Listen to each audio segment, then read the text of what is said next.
почитувани граѓани, почитувани представници на медиумите.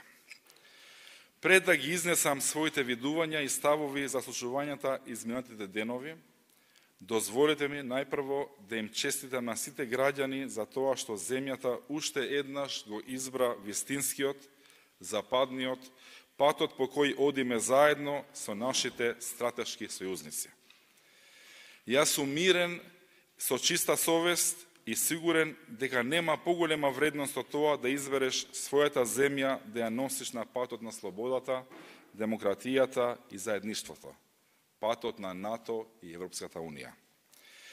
И за да нема какви било сомнежи, трачеви, шпекулации и спинови, јас, Кастриот Реджепи, сојузник на своите сограѓани, и на албанците и на македонците, и на сите други кои имаат поглед напред, стратешки сојузник на Соединетите Американски држави, во интерес на мојата земја, Република Северна Македонија, и во интерес на сопствениот народ, самоволно и одлучно се засолнив на денот на гласањето на делба на владата, со цел да не дозволам на бранот на резултатите од локалните избори, земјата да ни отиде во правец кој е спротивен од моите идеолошки убедувања и спротивен од она што е стратешка насока која ни ја задале граѓаните. Секако не е лесно да имаш суштински разлики во ставовите со своите сопартици.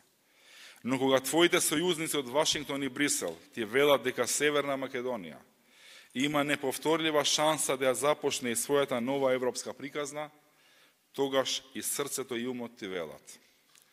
Да, Кастриот, некој мора да биде тој што ќе пресече во корист на еднината. Овај пат тоа си ти.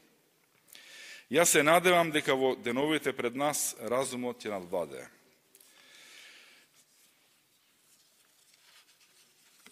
Верувам дека се можни мостови меѓу нас, различите од демократскиот блок, и јас ќе се обидам да бидам еден од тие мостови. Сметам дека сега за земјата е најважно смирување, стабилизација, фокусирање на решавање на проблемите на нашиот народ, на пандемијата, на енергетската криза и секако почеток на преговорите со Европската Унија. Не нови извори, не нов застој, не нови поделби, туку стабилно мнозинство, брза реконструкција на владата, ако е неопходна, и многу работа. Работа за нашиот народ, давање максимум за добра иднина. Ви благодарам. Zotri Regjepin, nëse lejoni pyetje, ka shumë sene që nuk janë të logjikshme në ato që po e thoni dhe në ato që e bët. Për shembull, thoni që bashkëpartiakët tuaj keni qenë bashkë me ta, që sa kohë prej fillimit veprimit juaj politik nuk janë pro NATO dhe pro BE dhe ju jeni. Thoni që do të ishi sulmuar së paku verbalisht nëse do vinit kuvend, në objektin më të sigurt në shtet do të kisha thonë, do t'ju kishe sulmuar kështu. Qëndrimi juaj është qëndrimi juaj, për mënyra se si e bët, a nuk ju duket se pak nuk është në rregull, sepse sot shumë media kur e postuan lajmet se ju do të dilni pres konferencë, të gjitha pyetjet ishin sa parë i keni marrë. Edhe do doja që të shifni para kamerave, që drejtoni opinionit dhe të betoni se e di që jeni edhe fetar dhe keni shpërndarë një ajet kuranor, të betoni para qytetarëve në familjen dhe fëmijët tuaj se nuk keni marrë asnjë të mirë financiare dhe nuk do të merrni për veprimin që e keni bërë. Ju faleminderit për pyetje, normalisht respektoj të drejtën edhe tuaj si gazetar që ta perceptoni pres konferencën dhe ato që i thash. Në asnjë moment kur thash që nuk desha ta lë vendin në forcat të cilat janë kundra procesit, kundra NATO-s dhe kundra integrimit në Bashkimin Evropian, nuk aludova në bashkëpartiakët e mi. Për shkak se unë jam pjesë e tyre, jam ende deputet e Lëvizjes Besa dhe nënkryetar Lëvizjes Besa, dhe ne mund të kemi mendime ndryshe, çështje ndryshe, mirë po nuk do të thotë që edhe nëse kemi mendime ndryshe, neve duhet fillojmë të akuzojmë me njëri tjetrin, për shkak se është jo logjikshme që deri dje nëse kemi qenë bashkë, tash për një herë dikush s'është i mirë.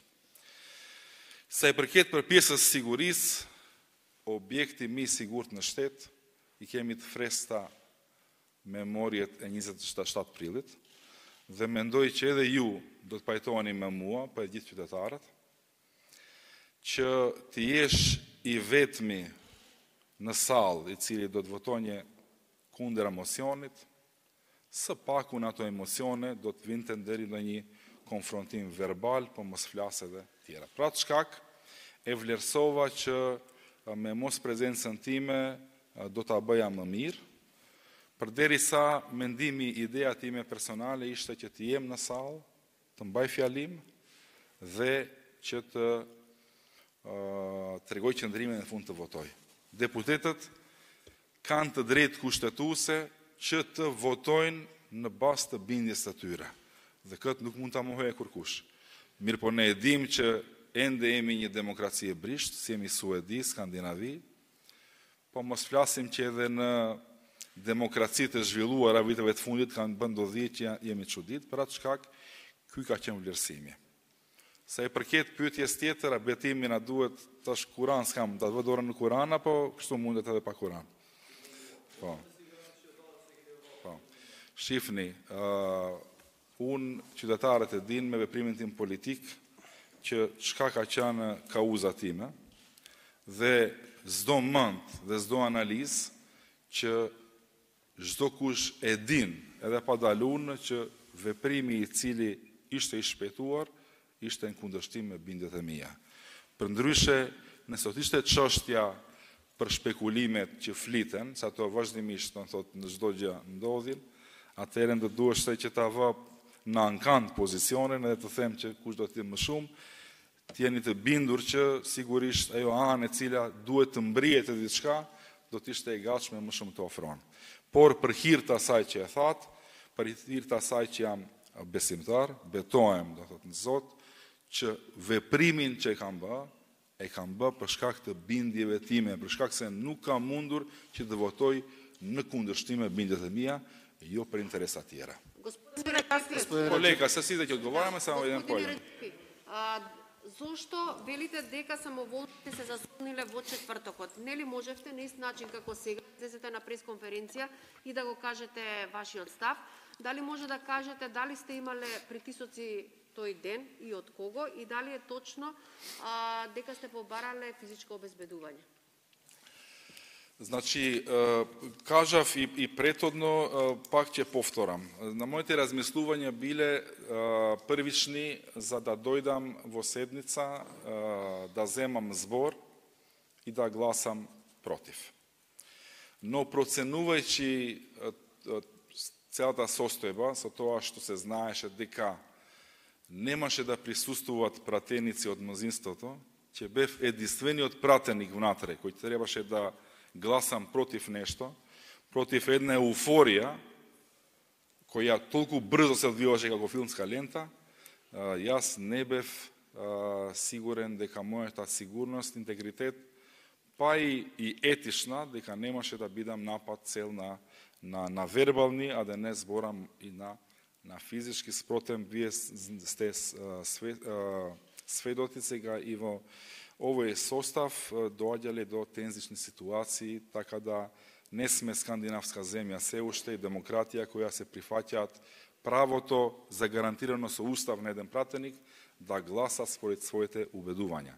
Што се однесува до закани и притисоци и уцени, нормално јас не го комуницирав тоа, не го најавив ни на моите најблиски, дури на семејството, на кој им се извинувам, дури на целата јавност, која и била и оправдана, може би загрижена за мојата безбедност, но нормално во текот на денот, додека ми биле исклучени телефоните, сум добил пораки за кои се пријавени во институциите и поради проценка на ситуацијата, затоа, значи, имам обезбедување, а не на моје барање. Господин Реджеп, од кого имате пораки добиено? Од кого имате пораки добиено? Кажавте. Од кого ви се пораките добиени? Од кого добивте пораки со кои што ги пријавивте? Пораките се пријавени во... Од кого се? Значи, не може за да ви кажам име, презиме, бидејќи нели ова е процедура и не сакам да наштетам на процесот. Значи сум вршил консултации како треба да постапам, исто постапав по нив, зборувам за пораки за закани по живот. Да не зборувам за дуги пораки и притисоци. Në fillim tha që në fillim urua qytetarët. Zotëri Xhepi.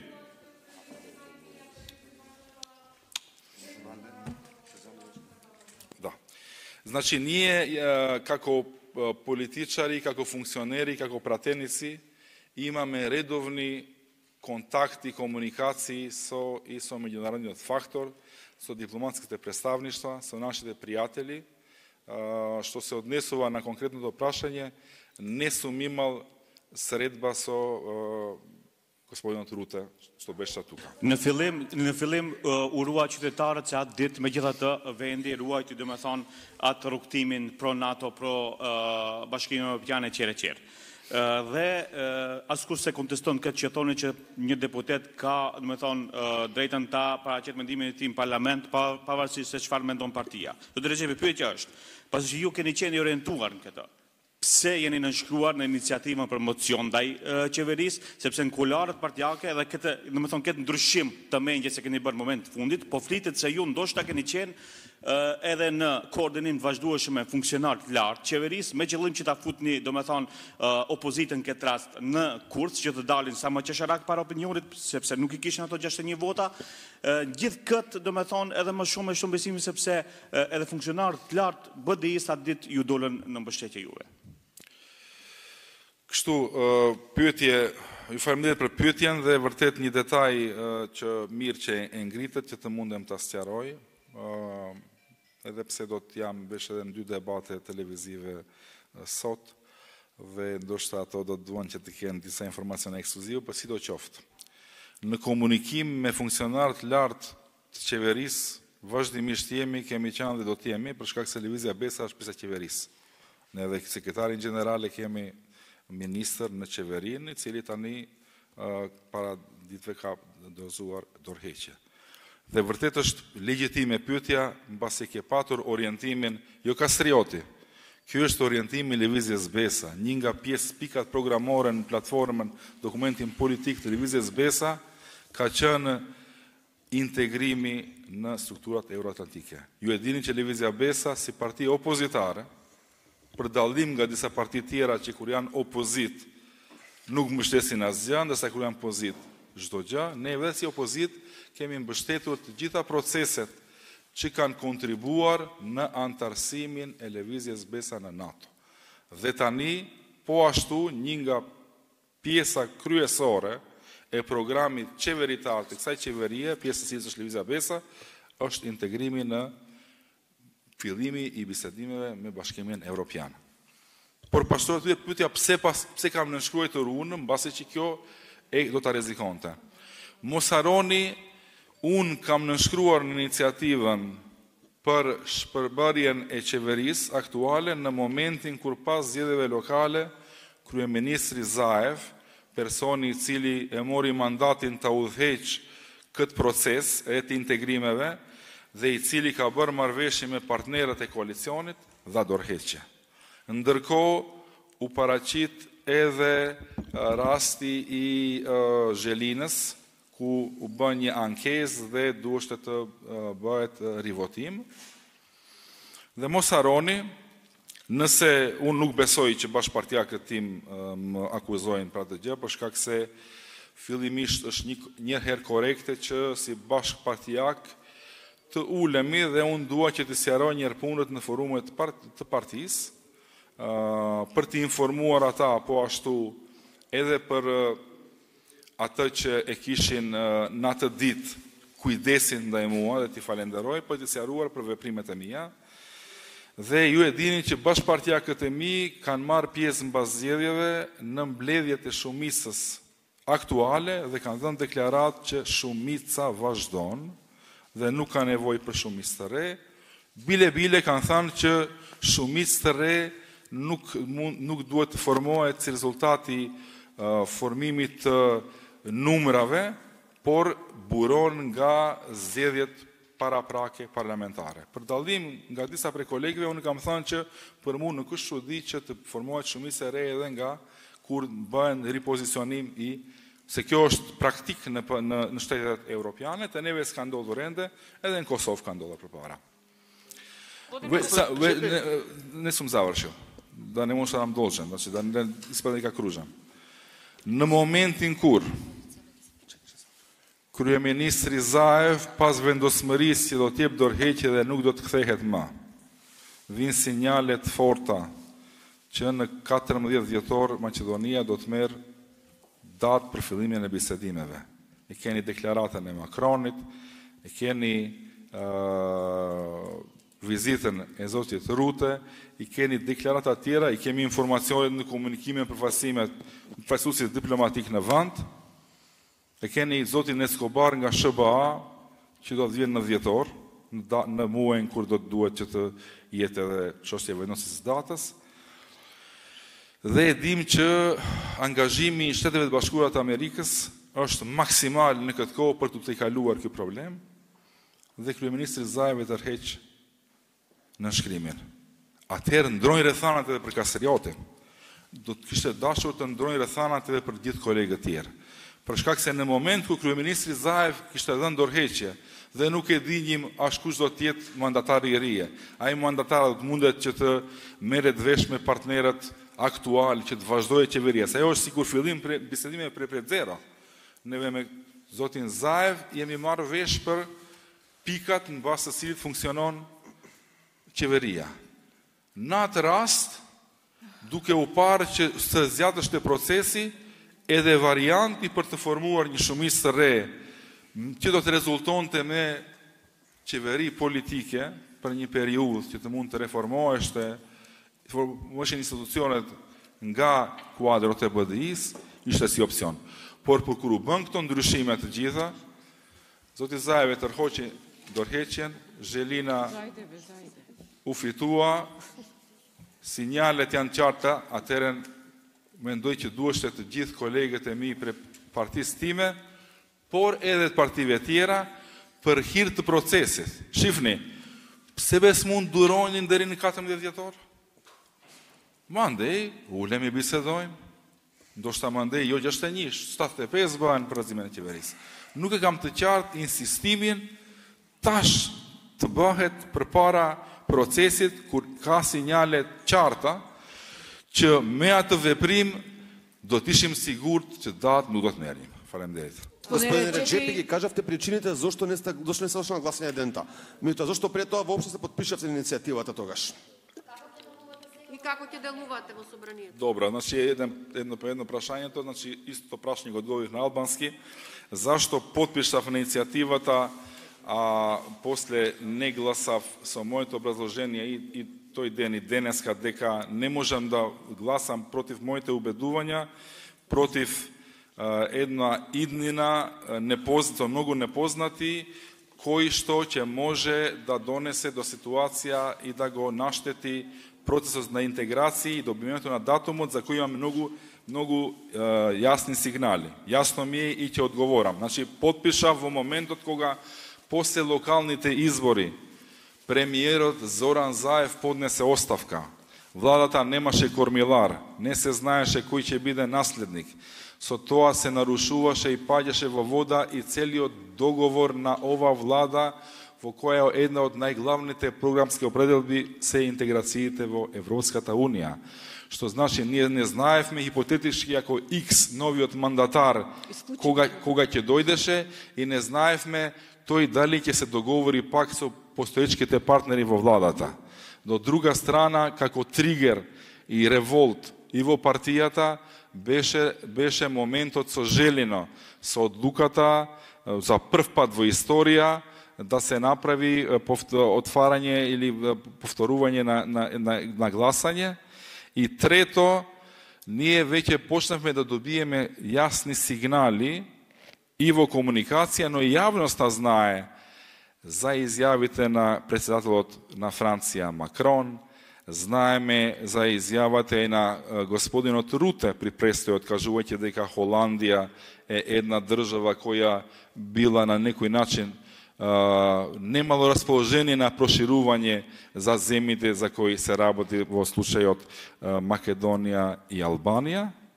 И сега, во тој момент, јас, во консултација со колегите, значи ние размислувавме и се покренува иницијатива дека веќе има едно мнозинство и се зборуваше за многу поголемо мнозинство од 61 и со други партии. И тогаш зашто не би и ние дале поддршка да се направи промена, да се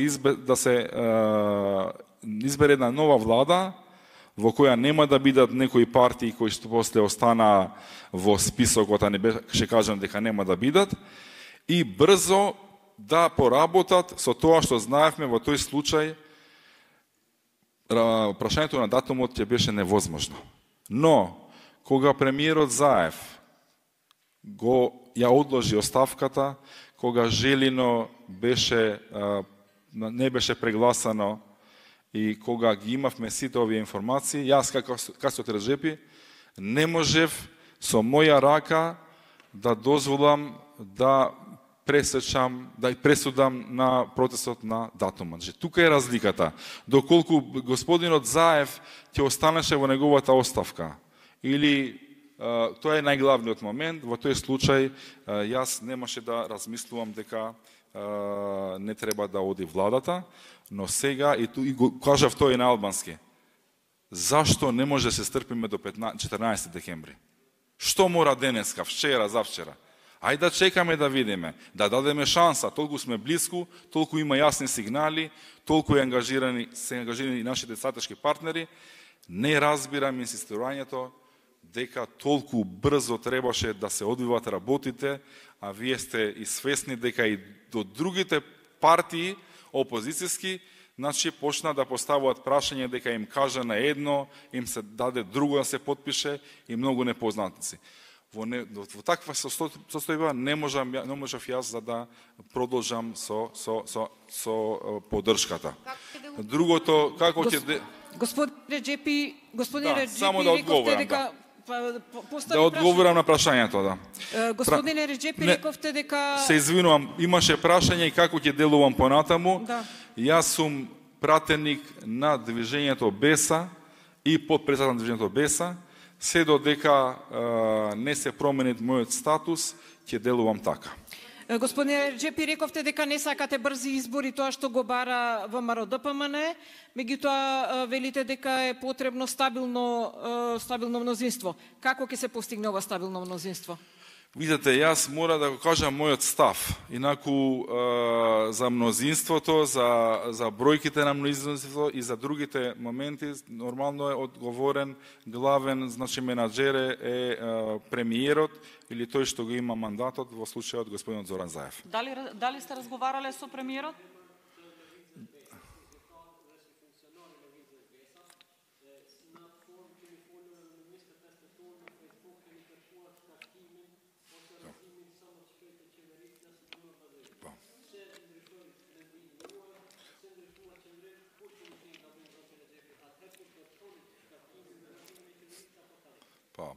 Шеф не умен дојде упорđiđa на путем, па да не да приđем пријување дека нешто ексклузива ќе дан зиерниот саундбайтен. Ни баз зедеве локале уба ни феномен. Филимишт нук е ди псе зед локале ме зедет парламентара да чендроре прзиен. Dhe u krijua një atmosferë që zed lokale janë referendum për mbetje të kësaj qeverie, kësaj shumice, pjesë të cilës është televizia Besa, ku jam unë si nënkryetar, dhe apo do të vjen një shumicë tjetër. Dyta, momenti tjetër ishte zotëri Zoran Zaev dha dorëheqje nga posti i kryeministrit dhe i kryetarit të partisë. Mua më intereson pjesa e kryeministrit dhe i kam thënë në komunikim prej ditëve të para, ja kanë thënë edhe miq ndërkombëtar, ja kanë thënë partnerët e koalicionit që nuk i dashur ta bënë atë veprim për shkak se ka përgjegjësi dhe duhet të vazhdon procesi dhe me të dorëheqjen e tij do të na kishte vënë në një proces të kjo bëhet fjalë mbas rrethit të parë të zgjedhjeve lokale. Ja ќе ве замолам ако можете да не ме прекинувате кога одговарам на прашање на колега ваш. Мислам према него da imate počituvanje. Poslije kažem koji drug, pa krenete raka, ja ti vi dam jasno, pošto malce i konfuzno. Thot, në bas rrethit par, në një debat televiziv në kryetari i Aleancës tani do të kishim mbështetur Bilal Kasamin për kryetar komune të Tetovës, por është e rendit që ai t'i kërkojë nga neve atë mbështetje, thot ne themi në presë për hatrin t'ja bëje. Edhe ashtu veprua sekretari general piu kafe dhe angri drek rastisht në gostivar me zotin Taravari, dhe mbas asaj u pa që do të kemi mbështetje të ndërsjellët. Mirë po, edhe zoti Taravari ja shtojti edhe një shtojc plus një kushzim, mirë do t'ju mbështesim të rëzojmë BDI-n në Tetov, por tha BDI-a duhet e nivel qendror që të rëzohet. Dhe atëherë unë e bëra qëndrim status dhe thash, po, dhe është një kronologji të ndodhive që ndodhnjen, me gjithë të takimet, edhe me moment tjetër që neve mbështetëm koalicionin, aleancë dhe alternativë, doli nuk e di çfarë funksioni ka zotëri Ibrahimi, nga alternativa tha, s'na duhen neve votat. Tot shumë kishte diçka konfuze, kontradiktore, dhe unë e bëra një status dhe në fund thash, sa e përket asaj që zoti Taravari e përmendi, një ditë më parë. Edhe unë jam një ditë më parë që të ketë reforma edhe në blokun shqiptar, të ketë ndryshime, fundit të ketë ndryshime për të mirë të popullit, të vendit, por edhe të partisë në përgjithësi. Dhe atë e dinë edhe të BDI-s. Mirë po, ju të regova mandej kronologikisht ndodhit tjera që ndodhen dhe neve fillimisht në bazë zgjedhjeve lokale si parti në konsultime vendosëm që do të vazhdojmë me shumicën ekzistuese. Jo une, neve. Flas për konsultime të kryesisë të ngushtë, nuk flas për vendim partijak. Në bazë asaj, kishte takim të përfaqësuesve të shumicës, nga Lëvizja Besa ishte zotëri Arjanit Hoxha, sekretari general, dhe tha që shumica vazhdon. Dhe nuk duhet shumica e re, po burimi i mandatit buron nga zgjedhjet parlamentare të parakohshme. Mandej për një herë u ndrua dhe ajo, haj tash po e bëjmë shumicën e re, dhe unë nënshkruajta pse Zoran Zaev kishte ndërheqje, tregom në ju me këtë duhet e unë të konsultohem, qoftë si individ ta pyes si e ke planin ti. A mos e ti të vazhdosh procedurën e njëjtë, funksionimin e njëjtë, ne kemi pas vështirësinë në funksionim si partner koalicioni. Kur të vjen një tjetër, mund të bëhet edhe më komplikuar. Dhe i mblodhem në nshkrimet, edhe pse nuk du të hynë detaje shumë për hir të korrekcisë ndaj kolegëve të mirë dhe partisë time. Njerë dua në forum partijak që ti diskutoj këto çështje. Jo si disa parti tjera në arretën së në arretën. Ta sqaroj edhe unë njerë që pse erdhi brenda natës u ndru qëndrimi i kolegëve, pse nënshkruajtëm, si nënshkruajtëm, dhe pse kur u ndruan rrethanat me tërheqjen e dorëheqjes së zotit Zaev, me zhelinën e cila u fitua nga neve, dhe me gjithë këto garanca të ndërkombëtarëve për çështjen e gjasave si asnjëherë më parë të mëdha për të marrjen e datës, për atë shkak unë e rikonsiderova vendimin tim. Çdo herë e kam thënë atë që kam menduar që është e drejta, nuk kam manipuluar, nuk kam provokuar opozitën, unë jam këtu që të prodhoj vepra, ima ftet në prashnje, znači druget e kolegi, vepra konkrete, dhe jo që të merrem me si disa përfaqësues të partive tjera që merren njëri me tjetrin. Faleminderit. Adrian Rudha.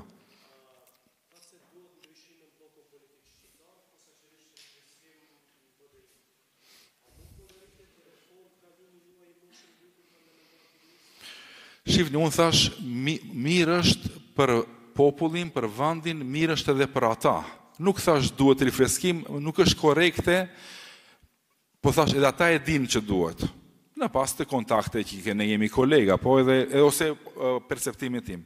Nuk është korekte të imponoj unë një partije politike që të banë, ose të një partit në imponoj e neve. Nuk mundem të kaloj të VDI derisa jam deputet të Lëvizjes Besa. Po, Elete?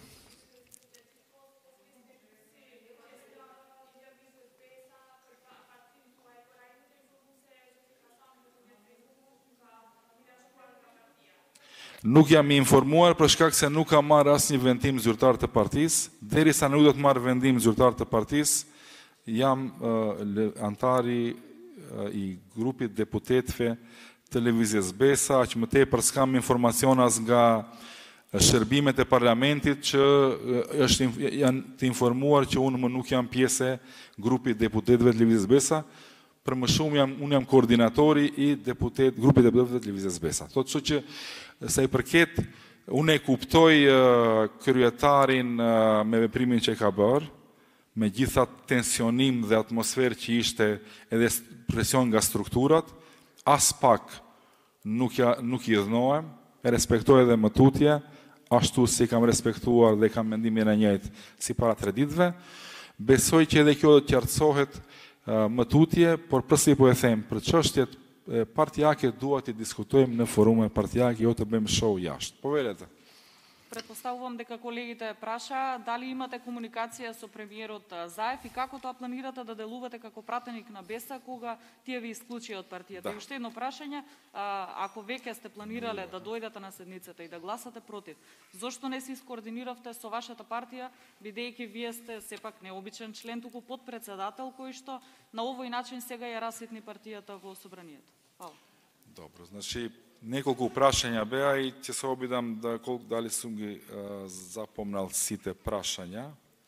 Ако може едно по едно првото? Да, ме праша и други колеги. Во комуникација со премиерот Заев сум бил и претhodно и понатаму како висок функционер на партија која е дел на владеачкото мнозинство, а и надвор од тоа во комуникација и во моментот кога поднесе оставка, апелирав да не го стори тоа, бидејќи не е моментот. Сите други действија може да се направат од кога ќе се обезбедиме дека го добиваме датумот за започнување на преговори со ЕУ и затоа апелирав и во мојата пресконференција да сега не е време за препукувања, не е време за нестабилност, да дадеме шанса на процесот. Што се однесува на тоа, зашто зборувам како дел од Беса кога сум исклучен преку Facebook, кажав дека го разбирам можеби и тоа действие поради притисокот на структурите и целите емоции со сите случаи што се случија, но додека не добијам официјална одлука од партијата, која е основана во статутот на партијата, дека сум исклучен, јас сум се уште член, подпредседател, пратеник и координатор на групата на пратеници на Движењето Беса во парламентот. Дури ни од службите неам добион известување дека тука има известување дека јас не сум дел од Движењето Беса. Додека сум дел на мојата куќа, која сум ја основал, градел и која ја сакам, не размислувам за било други действувања. Дали по... Јас нема да извадите ништо од пресот мој, само од прашањата. Значи, знам и како функционира. Сакав само преси да одам, ама ајде, коректен ќе бидам, пошто големи интереси. Дали ова значи дали дека... ќе влезете во коалиција со Зоран Заев? Значи, во моментот сме во коалиција со господинот Зоран Заев, со СДСМ, со ДУИ и со ДПА. Движењето Беса. Но господине, Беса излезе од владата. Беса не е излезен од владата, бидејќи нема одлука, значи не се излегува од влада, нит се влегува во влада со изјава, со прес, со Facebook статус. Имаше председателски... Господине, јас сум подпредседател на Беса и знам кој е органот што одлучува. Значи, исклучување на коалиции врши Централниот одбор. Кога ќе реши Централниот одбор дека Движењето Беса не е дел на мнозинството, тогаш и јас како член на Движењето Беса треба да размислам за да ја почитувам таа одлука.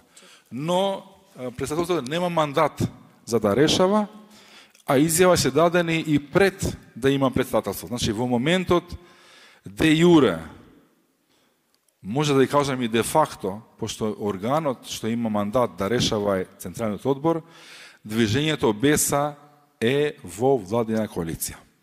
Друго прашање, уште едно. Само да прашаме вака, кој ви гарантираше дека ќе добиеме датум за ЕУ, бидејќи неколку пати го повторивте тоа?